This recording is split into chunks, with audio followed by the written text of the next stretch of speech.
नमस्कार मेरे दर्शक मित्रों, प्रभु यीशु मसीह के मधुर नाम में आप सभी को प्रेमी सलाम। और आप देख रहे हैं राष्ट्रीय जय यीशु मानव सेवा, और साथ ही साथ में प्रभु में आप सबका भाई आशीष राजकुमार और गुजरात की धरती से आप सभी के सामने समाचार के ऊपर समाचार आपके सामने रखते चला जा रहा हूँ। आज का समाचार मेरे पास ये पहुंचा है कि हिंदू लोगों के अंदर यानी कि हिंदू समाज के अंदर काफी एक दूसरे के साथ लड़ाइयाँ और भेदभाव की बातें काफी बढ़ती चली जा रही। अगला वीडियो में बताऊंगा, उसके बाद में मैं आपके साथ वचन के साथ बातचीत करूंगा। परमेश्वर का नाम किस रीति से लेना चाहिए और किस रीति से लोगों के साथ व्यवहारिक रूप से जीना चाहिए। तो एक महिला जो है हिंदू लोगों के साथ बड़े अच्छे से यानी कि बात किया, जवाब दिया। उसने बड़े जोश के साथ उसने जवाब दिया। जो मसीह लोगों के विरोध में जो उठते हैं उनको जवाब दिया है। तो इंसानों में इंसान कैसा रहना चाहिए उसने अच्छी रीति से बातचीत किया है। चलो अगला वीडियो हम आपको दिखाएंगे, उसके बाद में थोड़ा सा वचन भी आपके सामने पेश करेंगे। तो आइए देखते हैं उस वीडियो को। बड़ा ध्यान से सुनना है और पूरा वीडियो देखना और लाइक करना, शेयर करना। प्रभु आप सबको आशीष करें, आमीन। आइए देखते हैं। सिर्फ हिंदू की वजह से हिंदू बहुत बड़ा गद्दार है। अच्छा, हिंदू बहुत गंदा है। दिखाना अगर आपके औकात है तो इस वीडियो को कम मत करना। अच्छा। हिंदू ही अपने खुद का कारण है। अगर हिंदू जागरूक नहीं हुआ 50 साल ज्यादा से ज्यादा बता रही हूँ, या तो ये इस्लामिक कंट्री बनेगी, हाँ। या हिंदू मुसलमान बन चुका होगा, अच्छा। ईसाई बन चुका होगा, हाँ। अहूदी बन चुका होगा, हाँ। और जो धर्म है लेकिन हिंदू का धर्म खत्म हो चुका होगा।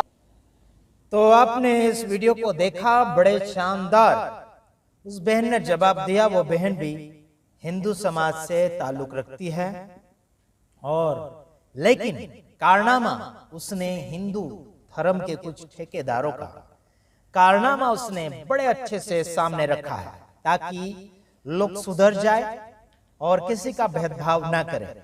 खिलाए तो सबको बराबर खिलाए। जैसे कि मंदिर में कुछ लोग जाते हैं तो वहां पर बड़ा अच्छा लड्डू या फिर मिठाई बड़ा बॉक्स भर के रखते हैं, लेकिन कोई भिखारी आ गया तो उसे तोड़ तोड़ कर देते हैं, थोड़ा थोड़ा देते हैं, जैसा कि दांत में समा जाए उतना ही।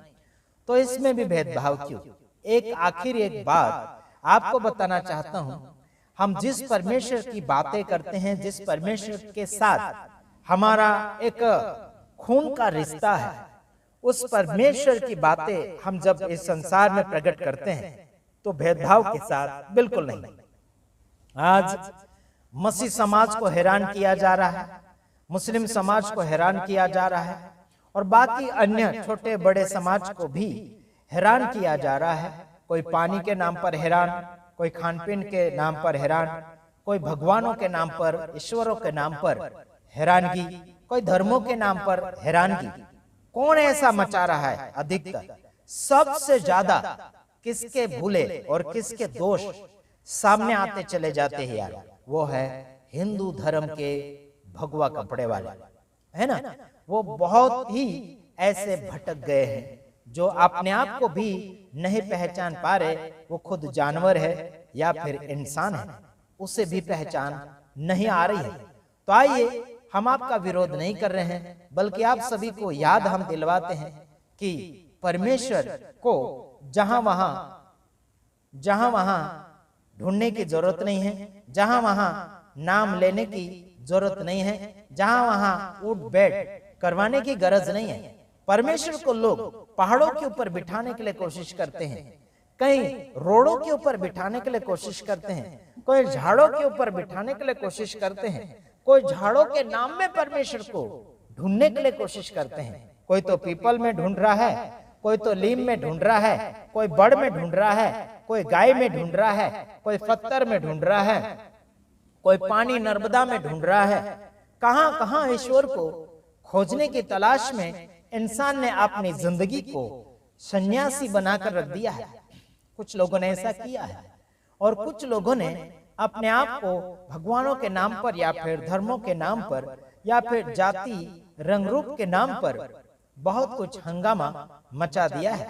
भारत देश को खोखला करते चले जा रहे हैं। आइए हम कुछ वचन आपके सामने पढ़कर सुनाना चाहेंगे, उससे पहले एक बात बताना चाहता हूं। जैसे कि उस बहन ने कहा कि गद्दार है हिंदू, मैंने नहीं कहा, उस बहन ने कहा गद्दार है हिंदू। क्यों? क्योंकि गद्दारी जैसा काम कर रहे हैं, अपने अपनों को नहीं बख्श, यानी कि अपने आप को नहीं बख्श रहे, यानी कि अपने लोगों को नहीं छोड़ पा रहे, अपने साथ में दोस्त यारों को नहीं छोड़ पा रहे, तो गद्दार है।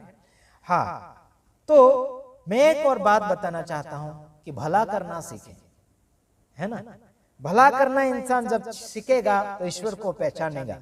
साथ ही साथ वो उन व्यक्तियों को क्या करना चाहिए, भेदभाव नहीं करना चाहिए। और धर्म के काम अगर प्रकट करना चाहते हैं तो भलाई करो, भलाई करो तो आपको भला नाम बोला जाएगा, भला व्यक्ति कहा जाएगा। आइए हम वचन पढ़ेंगे, निर्गमन उसका 20 अध्याय उसका 7 वचन। तू अपने परमेश्वर का नाम व्यर्थ न लेना, मतलब अपने परमेश्वर का नाम फालतू मत लेना, जहां वहां मत लेना। समझ रहे कि नहीं समझ रहे? जहां वहां इस्तेमाल मत करना।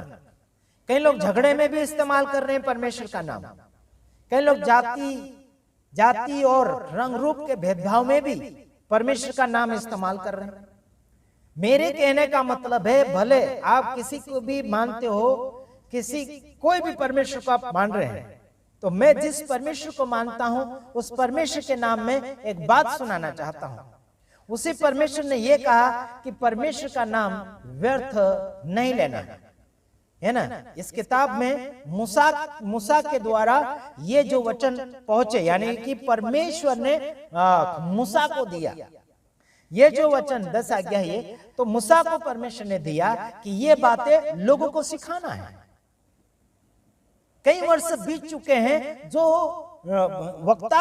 भविष्यवक्ता को परमेश्वर ने ये वचन दिए थे, बोला था कि यानी कि अपने परमेश्वर का नाम कभी व्यर्थ मत लेना, कभी व्यर्थ मत लेना, कभी अनरीति इस्तेमाल मत करना, कभी यानी कि जहां पर बोलना चाहिए वहां पर बोलना चाहिए, बल्कि जहां वहां परमेश्वर का नाम व्यर्थ नहीं लेना। अगर आप परमेश्वर का नाम अच्छा लोगे तो आप अच्छे बनेंगे, आप परमेश्वर का नाम का कदर करोगे तो आप अच्छे बनोगे, आप परमेश्वर के नाम के साथ जुड़े हुए गुण और स्वभाव के साथ आगे की ओर बढ़ोगे, क्योंकि परमेश्वर का नाम फालतू लेने के लायक नहीं है। जहां पर परमेश्वर का नाम लिया जाता है वहां पर भला काम और सुधारा होता है, बिगाड़ा बिल्कुल नहीं होता। जिस परमेश्वर का नाम आप और मैं लेते हैं वह परमेश्वर पवित्र है, बल्कि परमेश्वर का नाम लोगों ने खिलवाड़ बनाकर रखा है। हेलो, क्योंकि जो परमेश्वर खिलवाड़ है उसका खिलवाड़ ही करेंगे, लेकिन हम जिस परमेश्वर को मानते हैं वह परमेश्वर खिलवाड़ नहीं है। आज मसीह समाज के ऊपर लोग जो विरोध कर रहे हैं, कर लीजिए, कितना करोगे। मसीह समाज को मैं इतना बताना चाहता हूं कि आप हिम्मत से काम लीजिएगा, प्रभु आप सबके साथ हैं। आपको एक गांव से निकालेंगे, आपके लिए 1000 गांव खुले रहेंगे। कहां तक निकालेंगे? प्रभु यीशु मसीह को दिल से लोग नहीं निकाल पाएंगे। आपके शरीर को मारेंगे, तोड़ेंगे, हड्डी पसली तोड़ेंगे, कोई हरकत नहीं। परमेश्वर जो है आपके मन के अंदर है यार, भीतरी सबसे भीतरी मनुष्य, यानी कि सबसे भीतरी वाली आत्मा के अंदर परमेश्वर बैठा है। और आत्मा कभी दिखता नहीं है, और आत्मा का कोई लहू मांस शरीर हड्डी नहीं होता है। क्या कर सकते हैं इंसान? शरीर को मारेंगे, तोड़ेंगे, डराएंगे, धमकाएंगे। डरो मत यारो, आगे की ओर बढ़ो, परमेश्वर का कदर करो। आप अगर परमेश्वर का कदर करते हैं तो ऐसा लड़ाई झगड़ा पाप गलती नहीं करेंगे। जितने भी मेरे वीडियो को सुन रहे हैं, परमेश्वर का नाम व्यर्थ नहीं लिया जाता है। और आप कुछ लोग ऐसे हैं जो परमेश्वर का मजाक किया कर रहे हैं, अपने आप का मजाक करते हैं। कोई मसीह लोगों को मार रहा, कोई मुस्लिम को मार रहा, कोई गरीब को धक्का मार रहा, कोई क्या कर रहा, कोई क्या कर रहा, कोई शास्त्रों का उल्लेख कर रहा है, यानी कि कोई शास्त्रों का उल्लंघन कर रहा है, उसका विरोध कर रहा है। सुना आपने उस बहन ने क्या कहा? मसीह विरोधियों को मुंह तोड़ जवाब दिया है। समझ रहे? भलाई करो, उसी में आप सबकी भलाई है। चलो देखते हैं अगला वचन। परमेश्वर का नाम का धन्यवाद करते हैं कि उसने आपको और मुझे जीवित और जीतों की पृथ्वी पर रखा है। आपको और मुझे भले कार्यों के ऊपर ध्यान देना चाहिए, विशेष करके आप ज्यादातर आगे की ओर बढ़ते चले जाएंगे। तो मैं आशा